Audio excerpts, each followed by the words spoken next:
For Tuesday, May 21st, 2019. We're getting close to the Memorial Day weekend. Lots of activity coming up. The focus of this first Facebook Live for this month of May is more so something that has really crossed our paths, and talking about dangerous intersections in the Detroit area. So we've asked... I lied to you, Dennis. We just went live. Okay. Hi, Dennis Newbacher here with Facebook Live. It's almost the last Tuesday of the month. We're coming up on Memorial Day weekend. Dennis Newbacher, joined by First Lieutenant Michael Shaw, the Michigan State Police. We're going to talk about dangerous intersections and some of the ones that you may have experienced, that you're concerned about, why you think they may be dangerous intersections. So think about this for the next few minutes, because before we do that, I'd like to talk to Lieutenant Shaw, First Lieutenant Michael Shaw, about a couple of other things that have concerned us. And I'm not blindsiding him with these questions, I don't believe, but they're more of a, we're concerned. Okay. A couple nights ago, a couple days ago, a friend helped a friend on I-69. And it's all hit us because you call somebody and say, hey, listen, I need gas on the freeway. He did that to come out to help this woman, and he unfortunately lost his life. Talk a little bit about this situation. It doesn't just happen to Good Samaritans. I'm seeing it happen to tow truck drivers. What happened here? So basically what we need to think about is how fast traffic really goes on the freeway. We also know that we have a huge distracted driving problem. So when you kind of go look at it, the days of helping somebody out or bringing gas out there or things like that are probably pretty much done. We try not to do it with all the lights and everything that are on our patrol cars, with all the lights on tow trucks, ambulances, huge fire trucks. People are still hitting those every day. So you can imagine somebody that's just stopped on the side of the road.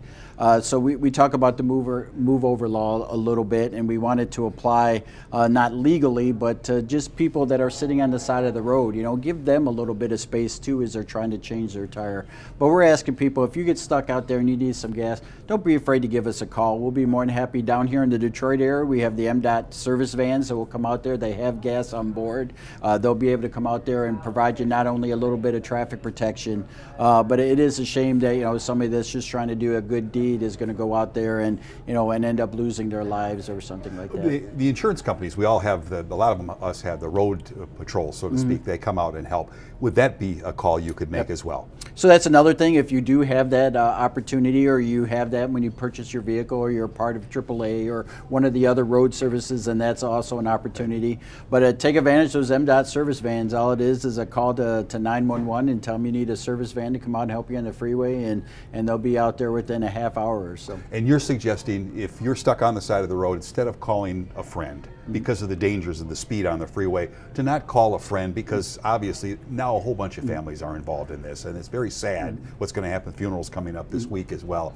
Call somebody who is a professional who can handle a situation like this. Absolutely. Sometimes we'll send out that van. Sometimes in my 24 years today career, I've changed tires for people. We've done that stuff as well. So we can kind of help out with that program, where somebody that's in a vehicle that's not properly marked is going to have a little bit more trouble. And we've seen this a little bit now. Last year, I believe, we had somebody that was helping somebody on the side of the road, and they were struck by a drunk driver. And as we kind of go along. So sometimes it's better to get those proper emergency services to come out there and help you than it is to have a friend go by there. And we know that sometimes I get that quite a bit. Well, we don't want to bother law enforcement. We don't want to bother the troopers. They have other things to do than come help us. We don't. That's one of our functions, is to help the community, help the travelers as they're moving up and down the freeways. And if you end up stuck out there, or you need some gas or something, we'd rather you call us and we come out there and help you than just call an unmarked vehicle out there. You mentioned the one incident from the past that was a case of distracted driving. I know you can't talk about this case in general on I-69. Is that what you're seeing? The distracted driving is the real reason for this? Drunk driving is another reason, or drugged driving is another reason. Is this what may have happened So we're here? seeing that in a lot of stuff. We'll talk about a little bit as we go into dangerous intersections. Distracted driving is a major cause in a lot of the crashes that we're seeing out there now, just from people not paying attention. We've talked about that. The governor talked about the hands-free law as far as cell phones goes in her State of the State address. There's a lot of things that are going inside that car other than driving, and it's contributing to a lot of these other things that we're starting to see out there with, people getting struck on the side of the road, people running into patrol cars, people missing red lights and things like that. What's the percentage, you think, of this happening now, distracted driving, as part of the contributing factor of an accident? So the biggest problem that we have with that is we usually didn't ask questions like that. So, if a trooper went out there and there was a rear end crash, he went up there, you're at fault, here's your ticket, here's your verbal warning, here's your report number for your insurance company, and away you went. We didn't ask, what were you doing beforehand when you ran into that? Our troopers are doing that now. We're starting to talk to people about what was going on prior to this event so we can gain those stats to see, exactly what kind of problem it is and what we can do to kind of fix it. When we look at different intersections or, 75 and Sashaball, I talk about that. I think I hear you call out a crash at 75 and Sashaball every day, and that is a straight laned freeway. There is no reason at all to ever get in a crash on 75 and Sashaball except for human error, and we know that usually 9 out of 10 times that human error is going to be some type of distraction. So you're getting some insight now when you're doing the accident investigations. Very interesting too. And drugged and drunk driving is still a contributing factor. Absolutely. Okay, very good. We're going to get to the intersections, the concerns about the intersections with First Lieutenant Michael Shaw of the Michigan State Police. Based on that, the impression I get is that based on last year's statistics and the years before, it appears to be that fatalities are up this year. Am I reading this correctly? So actually, fatalities are down this year, wow, slightly. Well, that's good. So slightly on both on crashes. Not a measurable amount, but they're kind of working better in that direction. So we're under 1,000 crashes or 1,000 fatalities. We had over 1,000 last year, so we're kind of under that just a little bit. But we're still seeing it out there quite often.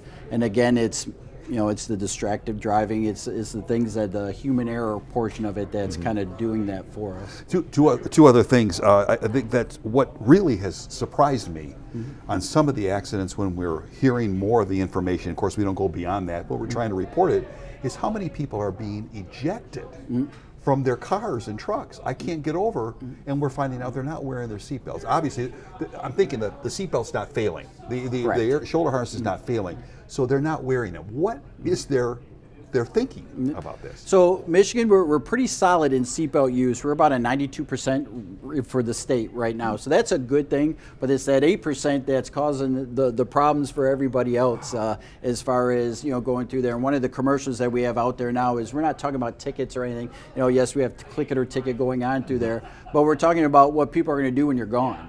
If you get ejected from a car, you're probably dead. There's no sugarcoating it. There's no saying anything nice about it. If you don't have your seatbelt on and you're ejected from your vehicle, you are dead. I am going to your house. I am going to tell your family that you are gone.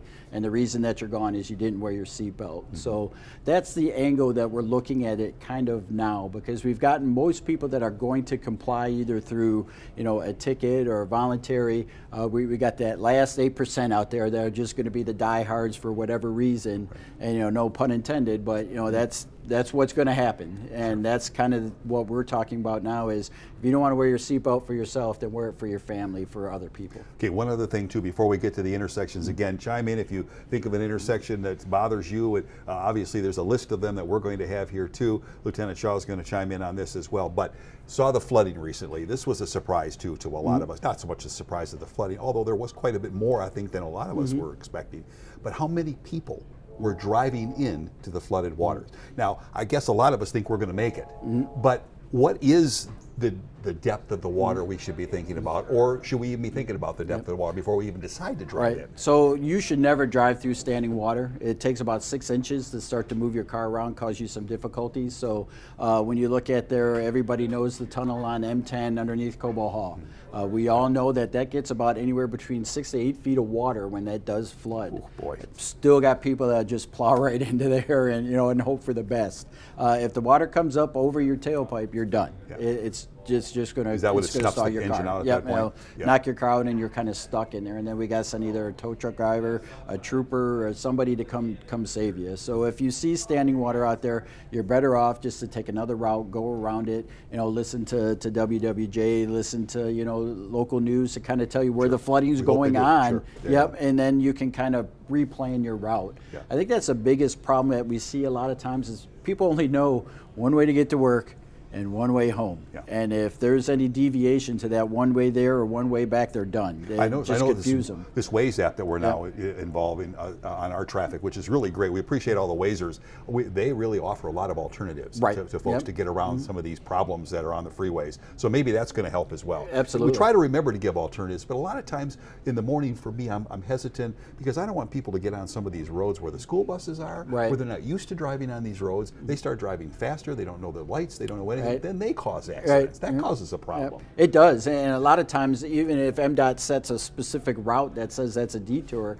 when you cram all that extra traffic on there that you're not used to, that causes crashes out there as well, which causes backups in that area. Right. So right now with the construction that we're seeing out there, I don't think anybody can name a road right now that there's not construction on, which is a good thing. MDOT's doing exactly what they're supposed to be doing, but you got to have some couple routes in mind every time that you kind of go out there, so you don't get stuck. That's a good idea. But plan ahead. Plan ahead. Relax, take a deep breath when you get in the car. Okay, let's get to the intersections, okay? What intersections are dangerous for your commute? There's a list here that was on our website, wwjradio.com, and these were revealed as the worst intersections, and there are many of them here. There's a list of them here. I can go down this list, but I think what we'll probably end up doing is showing just a few of the ones that we saw, and we've got some views of them too. There's the number 2 on the list right here is 14 Mile and Orchard Lake Road. Why don't we try to do that right now? See, first of all, you have indicated some objections to the ranking here, so to speak. What's your thoughts? Every intersection is dangerous,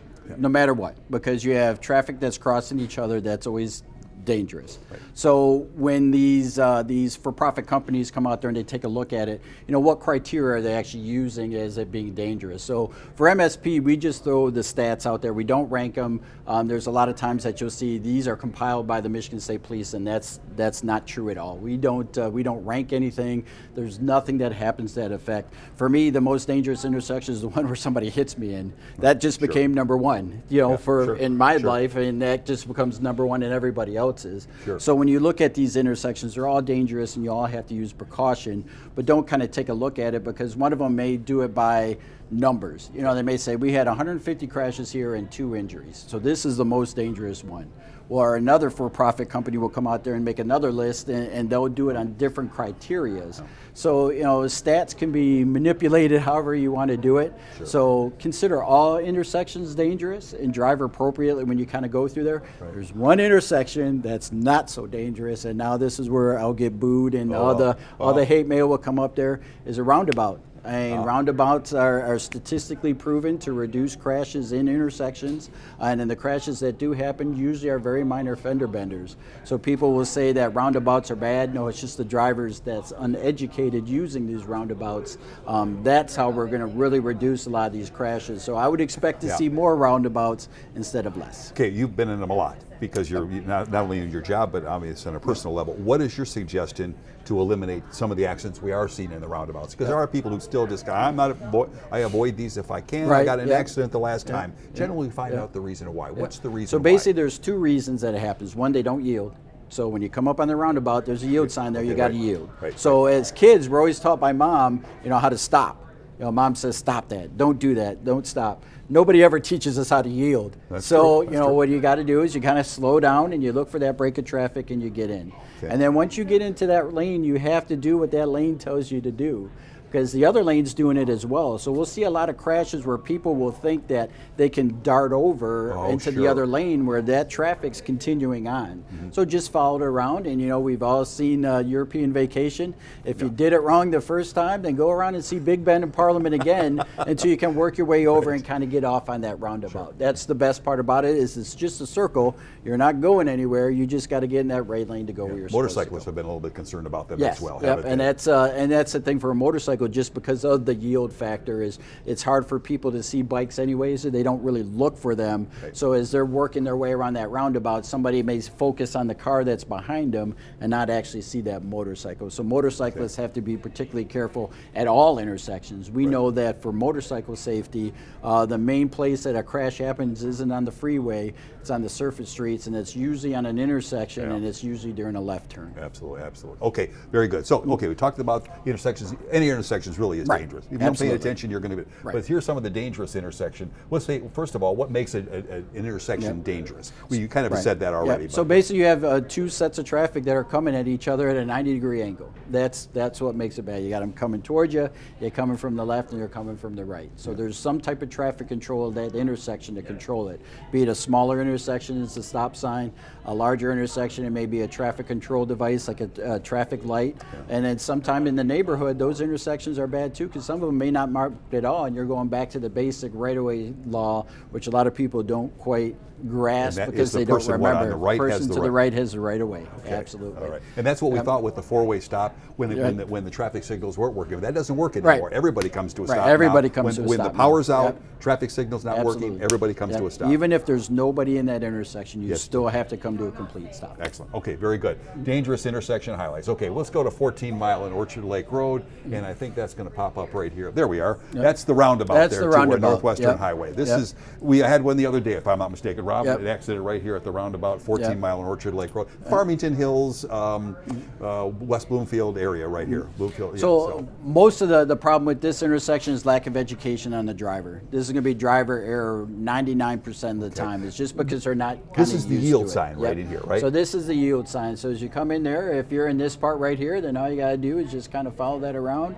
yield in the break of traffic, and kind of go through. That means you go west on 14. That means that you're going west right on 14 Mile. If you kind of look at this one, it's the same thing. You come up here, you yield, you wait for the traffic to clear, you come in here, and this one says that you got to go straight. So now you're going down Orchard Lake. There you go. Pretty simple. As you come up this one, you yield for a break, and it tells you that you can either continue around or go straight. If you continue around, you kind of work your way around like looking at Big Bend or Parliament, or you can come around this way and get off on 14 Mile that way. So it's just slowing down enough. A lot of people come into the roundabout too fast, so they're coming in hot. Oh, there you go. So you're not yielding to that traffic right away, and 99% of the time, that's where we find our crashes, is somebody will fail to yield to traffic because they expect them to do something else instead of what they're doing, and then that's where those crashes will happen. So if we yield here, this intersection will completely go away. Trucks in and out of here, okay? That looks like they big enough. Same thing, same way. Okay, very good. Yes, sir. The Plymouth roundabout has those screens. Can you talk about that at all? That one I'm not familiar with. Where's screen where you can't see the traffic coming at you? Oh, did they? Seen that? No, I have not seen that one. We're talking about George's offer about at Plymouth Road. There's a screen now. You cannot see the traffic coming the other direction. I will look into that, and next time we have this. Plymouth Road. Okay, all right. Where in Plymouth Road? I wonder.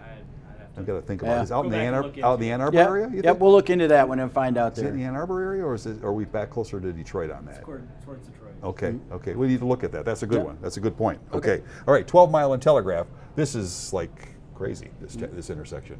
Here we go right there. There's 12 and Telegraph.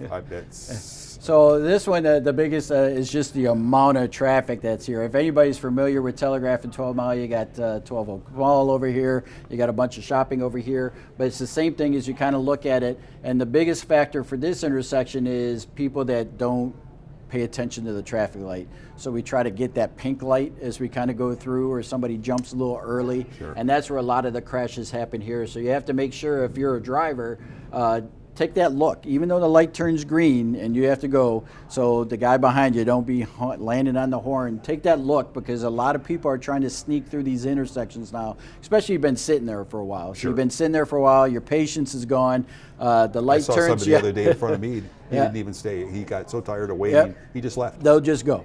So they'll kind of go, and they'll be like the last third car will be usually the one that doesn't quite make it through the intersection and ends up in that crash. So that's one thing. You got to pay attention to these traffic control devices, and you got to pack your that yellow traffic signal to me says a lot. Even though it's yellow, it's kind of benign. It's red and green. They stand out. There's certain definitions, but the yellow has a lot of factors involved. Yep. What do you? How do you handle a yellow light?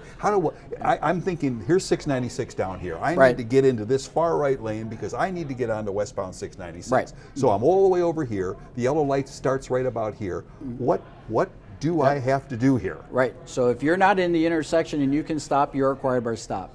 You can actually That's get it? a traffic ticket for running a yellow light. There's not a lot of people that get it. Okay. I All don't right, think well. I ever wrote in one, but I did pull people over for it and kind of warned them that, hey, you running that yellow light when you could have stopped, you should have stopped. Okay, And that would kind of okay. alleviate a lot of the problem of I think a itself. lot of people Yep. think that, Yep. well, if Yellow I'm not doesn't in the mean go intersection- fast. Yeah, well, exactly. But they also think, well, if it's not red when I'm going through the intersection, Yeah. if it turns red as I'm going underneath, I'm fine. Yeah, Well, that that sounds is- kind of like you're borderline here. You're in trouble. That's not Yeah, correct. So yeah. if it's yellow and you can stop, you are required by law to stop. And that would alleviate a lot of those actual Yeah. intersection crashes as well. But do you think people are hesitant to because they're worried about people behind them that are following closely? If you step on the brake and it's yellow and you're trying to stop, you're doing the right thing, but the guy behind you, the woman behind you doesn't do it. Yeah. They hit you. Yeah. And they're in trouble, I know, Right. but you're hurt. Yep.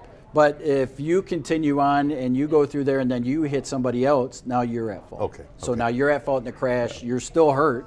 You may have hurt somebody else, and you're going to be found at fault. So, what we have to tell people again is, following distance. We talk about that quite often. Is the lack of following distance causes a lot of crashes in Metro Detroit because people do the same thing because we get so used to the fact of we think that person's going to blow that yellow light, so I'm going to blow it too. So I'm going to get right up on them so I can get under there too, and that's what causes another bunch of those crashes. Yeah, it's a habit too, isn't it? You have Yeah, to start absolutely. anticipating approaching the intersection. The other thing my dad taught me a long time ago, he says, when the light turns green, don't rush to go through the Don't intersection. rush, Look left, yeah. quick, look right, Yeah. maybe a second or two, just to pause. Right. A lot of times, that person get coming that through, one. you'll just be fortunate because you did do that. Right, absolutely. Somebody's And gonna cream we you. do that quite often where even running lights and siren, that we almost come to a complete stop at that intersection because we know that somebody is either going to have the earbuds in or they're going to be in la-la land somewhere and not paying attention. We rather have them blow past us and then continue on to where we're going because we can't help somebody if we end up in a crash. By the way, I was at a funeral the other day, and these funeral homes are, unless it's a short distance during the week when they can do it, they're not running the funeral processions anymore. Correct. They're done with them. They're They said done with them. They can't do it because there are too many accidents. Right. Too many chances are taken by people. Yeah, unfortunately, we've seen a lot of crashes with those very long processions. People don't wait, they don't respect them like they used to, and they'll try to cut in between them. So a lot of funeral homes just don't do it anymore, or else they try to get law enforcement to go with them. Yeah, okay, very good. Okay, let's go to Telegraph and Schoolcraft.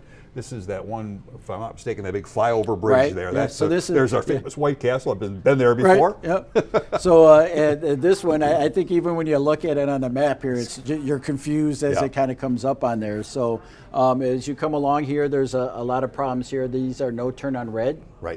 Some people are very familiar with it. I know some locals do some pretty good enforcement in that area. Right. And also, Redford there's Township, right? Yes. Redford's in here. Yeah, yeah. I didn't want to call anybody out, but Yeah, okay. sure. Yeah, well, they work hard here. Yep. This is a bad, this bad so, spot. So as they kind of come along here, there's different lanes that tell you in different directions you got to go. So this one you got to kind of plan ahead for as you're kind of coming up there, know what lane you're in and where you're headed before you go in there, Right. and that will kind of help you out here. But again, what makes this dangerous is there's just so much traffic coming in different directions that you really got to pay attention to what's going It on. looks like drivers overwhelm this intersection during rush hour. Yes, The backup basically extends almost back to Beach Daily on Right. the eastbound side. That's really, if you're stuck in that backup, it's not anybody else's fault but your own to be Right. stuck. You Yes. need to, and I mean, I've been back there, Right. and I've looked behind me and thought, please don't hit me. I've seen Right. people put their four-way flashers on because they want to warn people.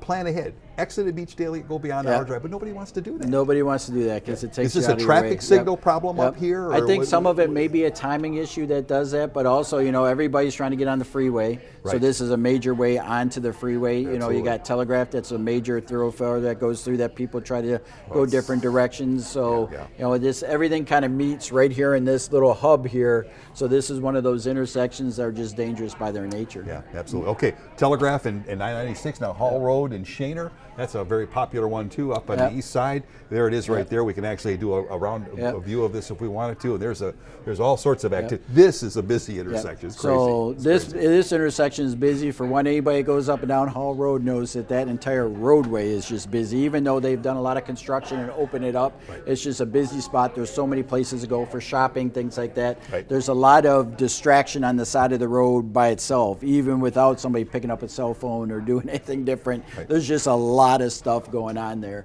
And then this is another one.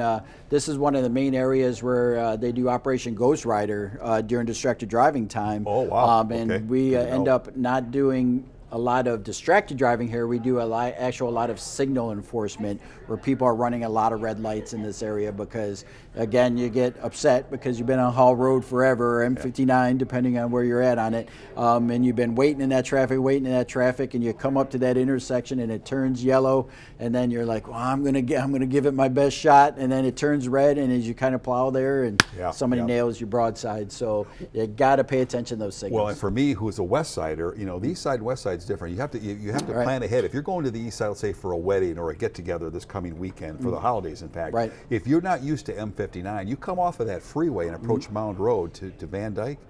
That slowdown that Absolutely. becomes Right. all of a sudden to you is scared the heck out of me. Right. And Yeah. then you got to decide when you get to 53 if you want to go north or south, Right. what lane to get into. It's a very confusing area. Yes. What do you Yep. suggest to people Yep. who are getting involved like me and going, well, it's new to me. I don't know what to do here. Yep. Yeah. So you can do a lot of things. You can take a look at it, Google Maps and stuff. There's so much stuff out there now Right. beforehand, and Do a you lot look of at Google Earth, by the way? Do you look at the satellite you can look images? You can look at Google Earth. You can go there. You can go Right. Waze. There's so many other things out there before you get in the car. Not I know, while you're I know. doing it, but before you get in We're the all in car. a hurry. We don't Yeah, wanna- we don't right. wanna do that. Take a look at your route and see where that's kind of taking you as you go along. And you can look at these intersections and see where you got to go. And a lot of times that people use that voice GPS, it's going to start to tell you where you have to be beforehand. And you got to kind of, but we're guys, so the GPS can't be right. No. I must be, always correct in my directions. Sure. So, you kind of doubt it.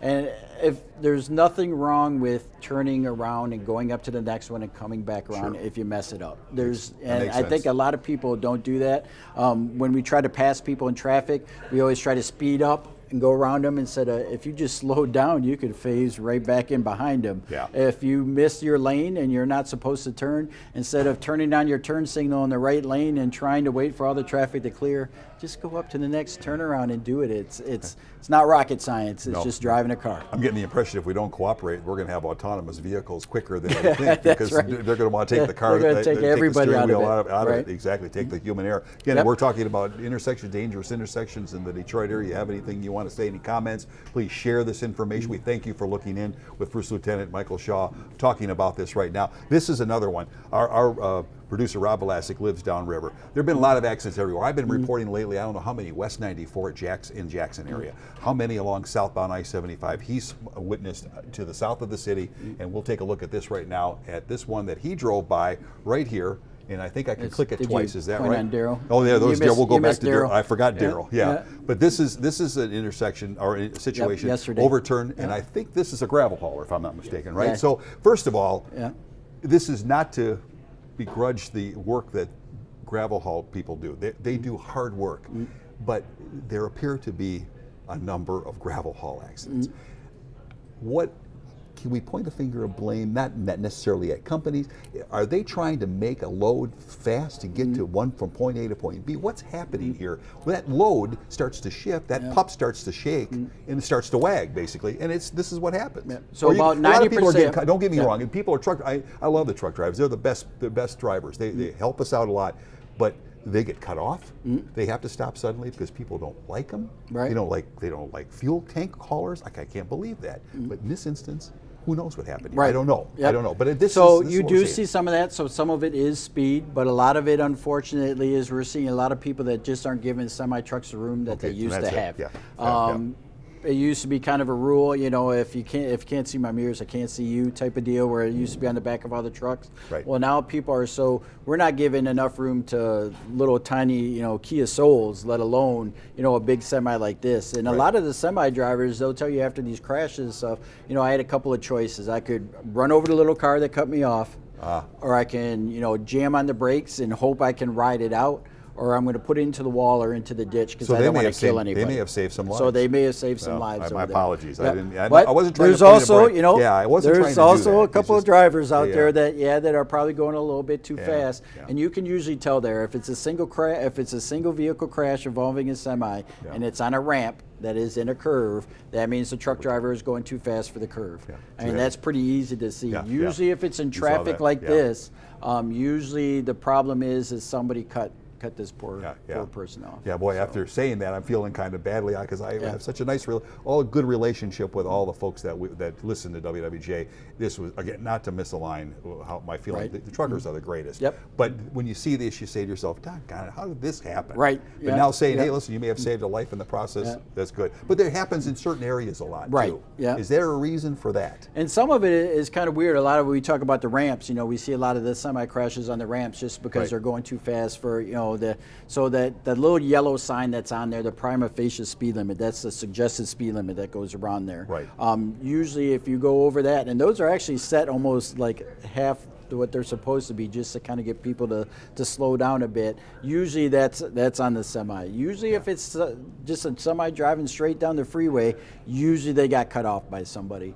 So we've seen 75 in this area. I talked about 75 in Sashaball, a straight lane road every morning. You hear somebody that's involved in a crash because somebody's distracted. If you rear end somebody on a straight road, just throw your hands up and ask for 2 tickets instead of 1. It's a bonus. And yet the 94 by Little Mac on the east side in Roseville, Clinton Township, and so on, seems to be curving the road, wet pavement, and all of a sudden we have a rollover accident or an accident up against the wall, and somebody spun out and so on. So Usually driving too fast for conditions. And I think a lot of people don't realize that they slow down for it takes a little while, but eventually by January or February they slow down in the snow enough to where they kind of work their way through. In the rain, a lot of people don't pay attention regardless.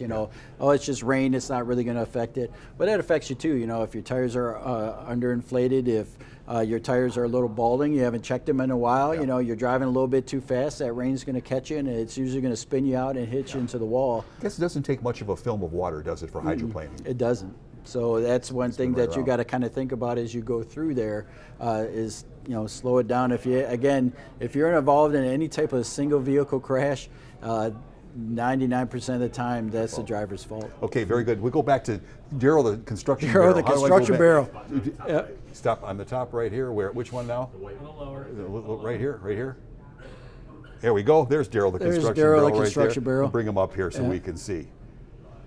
There he is, or she. Right? It's pretty bad. It was an invention, by the way, of George Fox, who's behind the camera. That's Daryl, the construction barrel, right there. He doesn't know what to do after Game of Thrones. Yes. Is that what it is? Okay, all right. See, and this really threw me off because and that makes 2 of us. So Game of Thrones, I never watched it before. So when I do my Twitter stuff, we try to do the same thing. You try to make it funny, but I couldn't even make it funny because I didn't know what anybody was talking about whatsoever. Some type of flying dogs or dragons or whatever. I didn't get it. But now when he jumped on the when he put on the gauntlet from the Avengers. Is that right? Then you knew. Now I knew exactly. Is there a picture of him in the car? Okay, right here. Okay, and then go down farther. There he is. Now this one I fully understand exactly what that is. There he is. Okay. Especially when we made one of the stones. So I think the actual Soul Stone. That's how geeky I am about Marvel ones. But that Game of Thrones thing, thank God that's over with, so we can clear up my Twitter feed. Well, it was nice of them. Eventually, they added the arms, right? George, did you add the arms after the fact? Our graphic designer added arms. Yes, that's good. That was a good idea. Armless. Okay, all right, very good. I didn't watch the Avengers. So oh my goodness! Now we got issues. Now we got problems. Now we have issues. Exactly. Okay. So, any comments or questions that you might have? Any additional information? Please pass it along. Just one last thing. Holiday weekend coming up. People are going to be out and about. There's a lot of activity, distracted. I want to get here. I want to get to the beach. I want to get to the boat. All sorts of things. There's a lot of things we can do on boat safety, I'm sure, too. But that's for another day. Click it or ticket. That's the big thing. And you say, I think we're doing well. You said 92%. That's pretty good. So that's not bad. Compared to I think the national average somewhere around 89. So we're above that. But it's still not good enough yet. We still want it to be a little bit higher than where we're going. And again, we're talking about in clicking tickets. Just naturally, people just think, oh, you're here, and I get the revenue enhancement.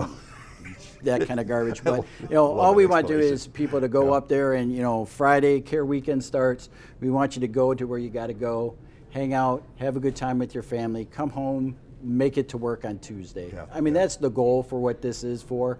We don't want to see anybody die on our freeways, just trying to go out there. We want people, to think of what Memorial Day really is, and that's an opportunity to observe the sacrifices that our military has made through, our nation's history. But, it's also a time for family to get together and have a good time. And, if you're going to have a couple of adult beverages, feel free to do so. Just make sure you don't get behind the wheel. If you're going to have a couple of adult joints, I guess, we got to cover that now. Don't get behind the wheel. No. Have a good time out there. Yeah. Be safe. Troopers are going to be out there. We're going to be looking for that kind of stuff, and it's a zero tolerance. Yeah. So we're going to be looking for you. Okay. Any comments or questions at all, Rob? Or Not one comment at all. Oh, no, wow. my gosh, that's it. I must have covered. Patrick here. Okay, All right. Patrick. Okay. Canton used to have 3 of the top 10 most dangerous intersections. Then they proposed a tax to fix the roads. He gets into Wayne County. Patrick talking about Ford Road having bad intersections. Wayne County's a dumpster fire. Well, there are some tough. There's some tough intersections out there, but it's driver error 95% of the time, and nobody. It's like enforcement. Everybody wants us to do enforcement on the roads as long as they don't enforce them. Sure. As long as I'm getting the other guy or gal, then it's all cool. But if I get you doing something wrong, then that's when the problem starts. So as you come up through these intersections, realize intersections are dangerous. Roundabouts, less dangerous. So I didn't even get one piece of hate mail over a roundabout. I'm pretty good. surprised. That's I should good. probably Okay. say. Yeah, Rob. I was thinking about is Pontiac. Okay. Trail Martin Parkway. Oh, okay. Oh, sure. right. That was we had an Yeah. accident this morning No, there. yeah, that's the one with the screen. Yep. Yeah. That's the one with the screen. Martin Parkway. I hadn't driven in there. That Guess we'll ask since they Oakland put County the about screen up. that. So, I'm not sure why. South they of would be Richardson screened. Road. It's where it is, and north of You M5. can't see the traffic coming Yeah. in, so you have to slow down. Well, they No, put the Martin that's one Parkway way in to too do it, to I guess. eliminate all the traffic that was going on Haggerty Road there. I mean, they tried to shift it over with the M5 freeway, so that helped a little bit, but there's a lot of accidents. By the way, that's a full, put the seatbelt on too, isn't it? I've noticed people put it under their arm because they don't want to wrinkle their shirt or their tie. So I mean, I've seen that too. Hey, that's what the good Lord invented dry cleaners for. What you really want to make sure is you do that, and the reason why there's a couple reasons. So if it's not extended over here, if it's underneath your arm right here, when you get involved in that crash and that airbag comes forward and it smashes you in the face at about 200 miles an hour, that's going to be a lot worse than wrinkling your shirt. I can guarantee you that.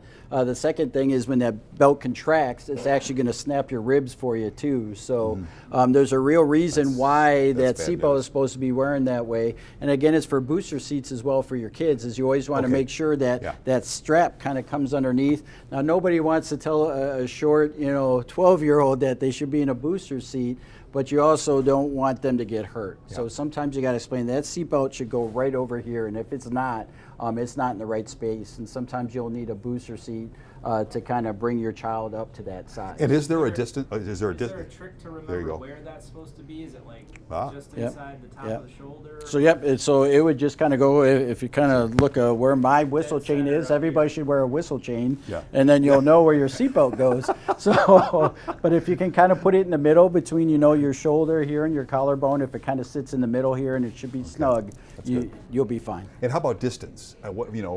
Pregnant women getting in the front seat, the steering wheel's here. How much distance for a pregnant woman? And of course, they get bigger as the months wear along. So there's a distance change there too. How much distance? So sometimes the best thing is consult with your doctor. That's the very first thing. Is you're being pregnant. How long do you think you can drive? How I'm talking about the airbag in this instance. But as far as the airbag goes, the airbag is actually going to go up instead of down, so it's not going to really affect that. Okay. Most people drive further enough from the steering wheel to kind of do that. When we talk about back seats, now Michigan doesn't have a law 16 and under, you have to wear your seatbelt, but we're seeing a lot of our fatalities are from adults that ride in the back seat and don't put their seatbelt on. And they're ejected? Because they're getting ejected. Oh, yeah. Because when the driver and the passenger in the front seat, they jam on the brakes or whatever happens in the crash, they're protected by everything that's going on there. You have side airbags that are in the back, but you have nothing that stops you from catapulting through the front of the car and going through the windshield. So any final wear that seatbelt. comments about the upcoming holiday, any traffic points you might have, tips. You always come up with something at the end of our Facebook Live. So, Michael Shaw, we're going to talk a little bit Police. about May being motorcycle safety time. The motorcycles are out there. I know the weather's been a little shaky as far as we go along, but motorcycles are out there. If you're a motorcyclist, look both ways. Make sure you're endorsed. And Michigan, we don't have a helmet law. But just like a seatbelt, just like an airbag, a helmet is surely going to help you survive a traffic crash. Wear that safety equipment that makes you visible so drivers can see you. Yeah, I'd say the weather is better now. It's getting better at the end of this week, except for the rain. Except for the rain. Yeah, and then the motorcyclists, you have to say to the motorcyclists, be careful going out in the rain. Be careful on the gravel roads. You know, Absolutely. Don't you? First Lieutenant Michael Shaw of the Michigan State Police, thank you so much. You're Thank always you. a joy. Thank and we you. really appreciate the questions and answers that you give us. They're very insightful and very helpful. We appreciate all that you help us with on Facebook, calling in at 248-4236-WWJ. You know, now with the Waze, trying to join in with that, that's been very helpful with the detours and all suggestions that you might have. These things are all very, very helpful. I don't know, I can't tell you enough how much I appreciate it as a traffic reporter, and I know the traffic reporter, Tracy McGaskill, is on right now with Jackie Page. Lance a little bit later on, KT as well, and overnights with Jeff Defran. We appreciate it. The weekend warriors as well, I know they appreciate your calls. Do it hands-free. Hands-free. Hands-free, exactly. Or hand the phone to somebody, right? That's a good way to teach somebody. That's what we have passengers for. Yeah, that's what you have passengers for. Thank you, First Lieutenant Michael Shaw. Thank you. So much. I appreciate Always it. appreciate it. What an honor. It's an honor to have you part of our Facebook Live again today. We'll see you next time on Facebook Live. Happy Memorial Day.